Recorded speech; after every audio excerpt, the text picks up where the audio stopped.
Jebretim. Ada sesuatu yang lagi rame nih. Iya, apalagi lawannya physical appearance-nya besar-besar, punya working relationship yang bagus. Lu harus kasih dia kesempatan lagi. Di atas kertas lo semuanya harusnya menang. Ada bahasan yang paling ditunggu-tunggu.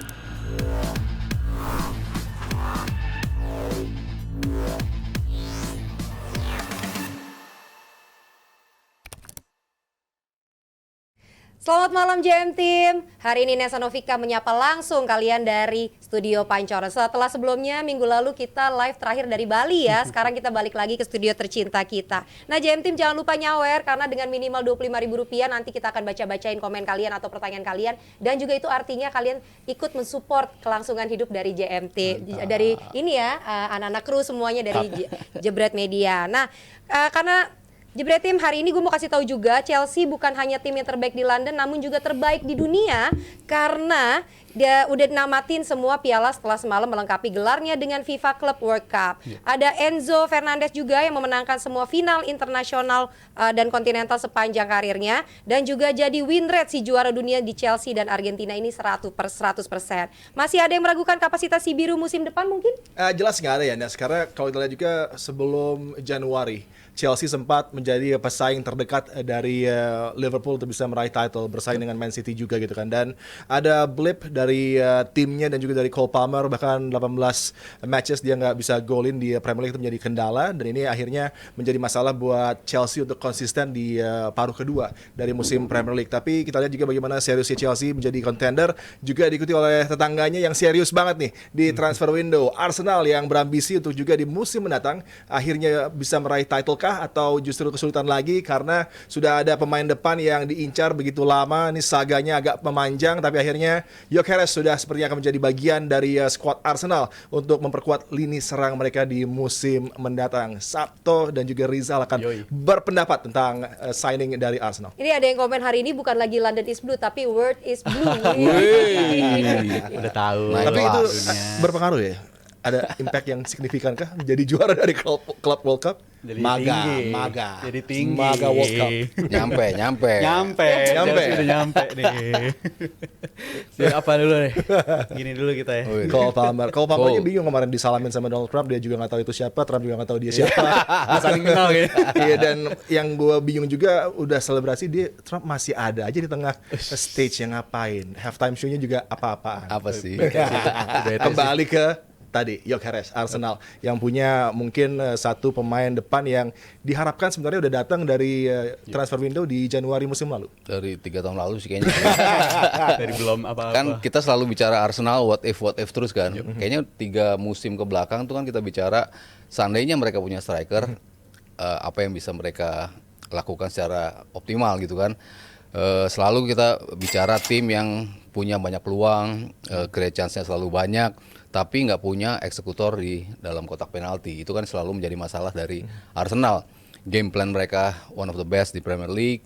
Lalu dari sisi chance mereka create juga salah satu yang terbanyak, tapi goals-nya itu yang nggak muncul. Kenapa sih Arteta nggak beli striker, kan selalu menjadi pertanyaan kan. Nah ini kayaknya mulai terjawab nih dengan datangnya Gyökeres. Kalau memang akhirnya deal, mereka kedatangan Gyökeres, ditambah lagi amunisi yang lain tentunya ya. Di tengah ada Zubimendi, lalu ada Norgard, ada juga di belakang Mosquera ya. Banyak lah pemain yang diakuisisi sama Arsenal. Tapi yang highlightnya jelas Gyökeres yang kita mungkin akan berbicara dalam apa ya, yang berbeda selalu. Ini nih yang selama ini dicari oleh Arsenal. Gini nih, kalau Arsenal punya striker, ada umpan-umpan ke depan, ada yang bisa nyelesain. Itu kan pastinya harapannya seperti itu. Cuman kan harus kita lihat apakah realisasinya seperti itu nanti begitu dia bergabung, apakah langsung bisa memberikan impact seperti halnya Haaland ketika datang ke Manchester City. Nah itu yang harus kita lihat nanti begitu musim berjalan. Gue sih agak belum terlalu yakin 100% banget ya, karena walaupun Arsenal standar nyiptain peluangnya cukup bagus, tadi Mas Aryo juga udah nyinggung, tapi kalau kita bandingin ke tim papan atas pesaing untuk juara, sebenarnya Arsenal juga berdasarkan data ya, kalau berdasarkan data hanya peringkat 8 atau 7 gitu dari soal rata-rata penciptaan peluang di tiap pertandingannya. Dalam artian untuk lu nembus ke rank 1 itu ternyata gapnya cukup jauh loh ternyata. Dan itu kan juga berpengaruh mungkin ke faktor Odegaardnya banyak cedera musim lalu. Ininya kan yang 8 itu pemanfaatan peluangnya. soal chance created-nya juga Tapi dibandingkan chance sama creative-nya tim-tim. ketiga kalau nggak salah deh. Kalau soal nyampe ke kotak penalti, habis itu soal build up-nya itu ternyata mereka juga masih cukup gapnya sama peringkat satunya Liverpool tuh jauh banget Mas. Jadi kalau untuk bersaing untuk title contender, mungkin mereka bisa, tapi small margin untuk nganterin mereka lebih tinggi di atas Liverpool, itu tantangannya menurut gue masih cukup berat. Apalagi ditambah faktor mereka kan sebenarnya golin bisa musim lalu, golin bisa, tapi yang nggak bisanya apa tuh dapetin gol keduanya tuh, gol keduanya nggak datang, dan akhirnya mereka statusnya musim lalu tim peringkat 2 tapi juga salah satu tim dengan jumlah poin loss dari posisi unggul terbanyak gitu. Jadi cukup janggal juga ketika tim berpartisipasi di rank 2 besar tapi banyak banget hilang poin dari situasi unggul. Jadi bukan hanya dari soal lini depan tapi lini belakang menurut gue tuh juga jadi PR. Karena seandainya Arsenal punya lini pertahanan yang sama kayak musim 23-24 yang mereka sampai hari terakhir, mungkin musim lalu juaranya Arsenal menurut gua. Kalau mereka punya kualitas pertahanan yang sama seperti di musim sebelumnya. Tapi itu juga nggak kelihatan di musim lalu. Jadi Tapi musim lalu belakang kan dan depan. tetap gol terpaling sedikit kan. Paling sedikit ya. Arsenal juga lini depannya berpengaruh banget musim lalu dan bahkan top skornya si Havertz ya. Havertz, juga golnya cuma berapa lah nggak nyampe 9. double digit. Jadi menurut gua masalahnya depan dan belakang juga sih Mas. Menurut gua nggak serta merta datang striker masalah udah selesai gitu bagi Arsenal lah. Kalau Gyökeres masuk, apakah style dari sistemnya Arteta akan juga adapt terhadap bagaimana penampilan dari Gyökeres yang akan tampil di lini serang, atau justru Gyökeres yang akan coba tampil sesuai dengan apa yang diinginkan oleh Mikel Arteta? Iya, yang pastinya kan Arteta punya sistem yang dia mau ya, dan berapa musim ke belakang nunjukin apa yang memang dimau dari Arsenal. Chance yang tadi gue ceritain, dari kanan Saka, dari kiri mau entah itu Martinelli atau siapapun, Trossard. Tapi by the time ada bola datang cross ke tengah itu kan selalu tidak ada yang bisa nyamber. Itu menjadi masalah utama dari Arsenal. Betul mereka bisa bikin gol. Terus tadi gue bilang salah satu yang bahkan the best dalam sisi kebobolan itu kan menjadi salah satu faktor juga bahwa mereka sebetulnya lini belakangnya masih oke gitu. Tapi dari lini serangnya itu ketika lo bicara mau nambah gol untuk bisa kill the game, itu yang menjadi masalah bagi mereka. Berapa musim selalu Arteta dalam mood untuk bisa nambel doang kan. Kita bicara siapapun yang dirotasi untuk menjadi pemain nomor 9, entah itu menjadi false nine-nya, selalu ada distribusi gol baru bagi Arsenal gitu. Cuman kan kalau kita bicara long term, one season, nah itu kayak yang nggak cukup kan. Kalau sekedar nambel ya mereka bisa gitu. Tapi kalau mereka mendapatkan striker di depan yang memang dicari-cari, dan Gyökeres adalah orang yang selama ini ada di radar terus, ya gue rasa Arteta akan menciptakan posisi itu buat Gyökeres gitu. Yang lainnya ya tinggal adapt around Gyökeres untuk bisa mencetak gol. Ya, dan Gyökeres juga sepertinya sudah buy in dengan apa yang akan dilakukan oleh Arsenal untuk bisa membuat dirinya menjadi andalan di lini serang, dengan dia juga sudah berupaya maksimal agar transfer ini terjadi gitu kan. Jadi ini satu pemain yang akan membuat fans juga akan langsung buy in terhadap dirinya dan akan berupaya untuk tampil optimal. Tapi apakah cukup nih Gyökeres untuk menjadi sang pembeda yang akan mengantar title Premier League ke Arsenal? Bukan kita bicara tentang di Europe ya, di Champions League. Mungkin juga mereka punya peluang besar, tapi tentunya yang terpenting adalah Premier League dulu. Yes, penting banget di Premier League ya, karena tuntutan bagi Arteta juga pasti udah tebal banget harapan dari fans Arsenal. Dan gue rasa kalau untuk dari segi profilnya, ini segi profil striker yang paling tepat untuk Arsenal, Gyökeres, dibandingkan Sesko atau dibandingkan nama-nama lain. Ini dua nama yang selalu disebanding-bandingkan, tapi Gyökeres menurut gue paling pole position untuk dapetin posisi nomor 9 di Arsenal. Dan jumlah gol yang musim lalu juga banyak banget ya, 55 gol kurang lebih dia cetak, walaupun gak ada satupun dari kepala ya. Untuk seorang pemain setinggi itu nggak dapat gol dari kepala tuh menurut gue cukup unik juga gitu. Apalagi Arsenal tim yang terkenal dengan tim set piece, dari situasi corner mereka banyak gol dari heading, tapi Gyökeres belum dapat gol dari kepala. Jadi untuk profil nomor 9 ini jawaban dari yang ditunggu-tunggu sama Arsenal.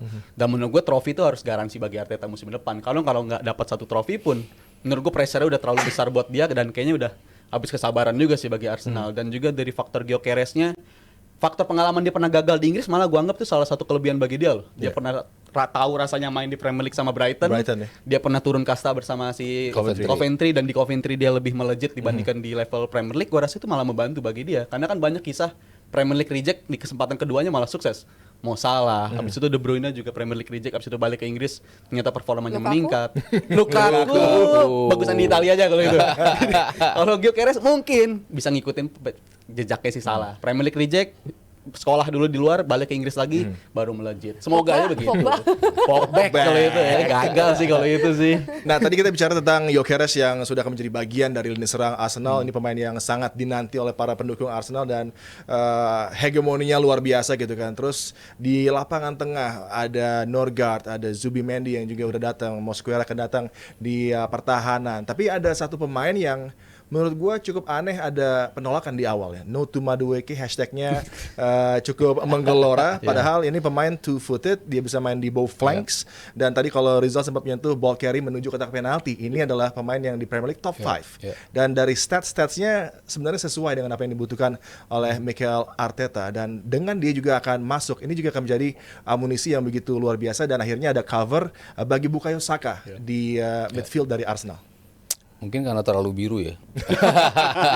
Jadi penolakannya lebih ke situ gitu. Walaupun dalam historinya kan banyak juga ya. Banyak yang banget. dari Chelsea ke Arsenal, dari Arsenal ke Chelsea ya bolak-balik ada juga, dan beberapa juga memberikan impact juga gitu. Cuman ya kalau kita selalu bicara what if Saka mengalami masalah, itu kan selalu nggak pernah ada substitusi yang membuat permainannya tuh sama gitu ketika ada Saka dan tidak ada Saka gitu. Sementara beberapa pemain yang coba untuk mengisi posisi itu selalu kayak nggak bisa tune in dengan game yang dimau gitu, dari lini tengahnya kayak dari involvement yang seperti Noweri gitu ya di awal-awal. Sulit sekali untuk membuat dia involve dalam permainan. Entah itu nggak diajak bermain bareng sama si Odegaard, entah itu sama Declan Rice, kayak nggak nyambung aja gitu di awal-awal gitu. Sementara ketika ada Madueke ya tadi sebanyak ngebuang peluangnya juga di Chelsea, tapi lu punya pemain yang powerful, pemain yang punya speed luar biasa, pemain yang tadi Adiani bilang both footnya bagus gitu ya, dari sisi kiri misalnya nggak works di kanan, dia bisa gantiin posisinya Martinelli juga di posisi kiri. Jadi gua rasa pemain yang bisa ngasih something atau added value ke Arsenal gitu dengan atribut yang dia punya gitu. Daripada lu bingung mencari penggantinya Saka terutama di sisi kanan, ya lu masih punya backup gitu kan.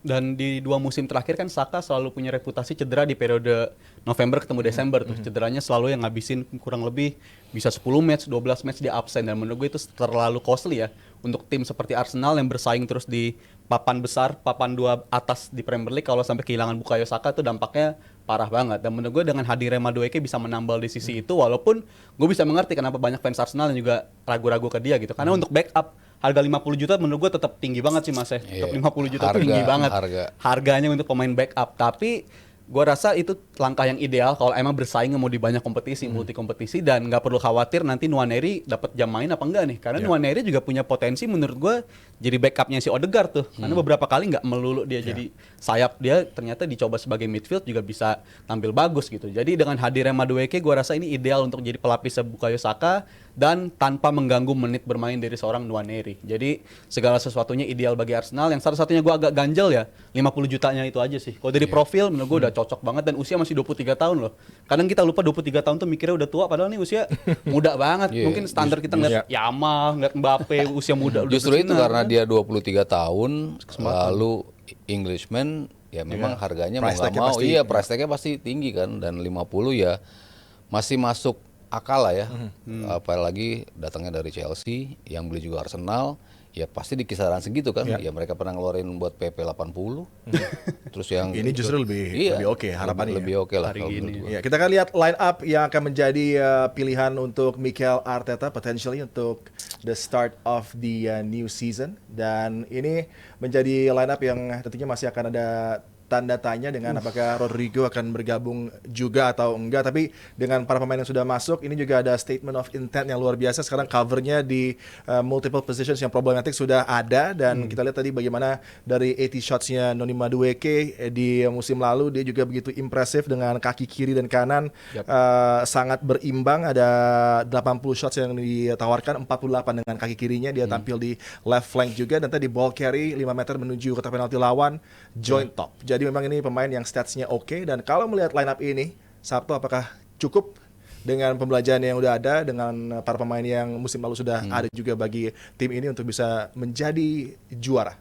Ya, yang pasti nggak pusing ketika mereka deadlock gitu. mereka masih punya Merino, mereka masih punya Havertz.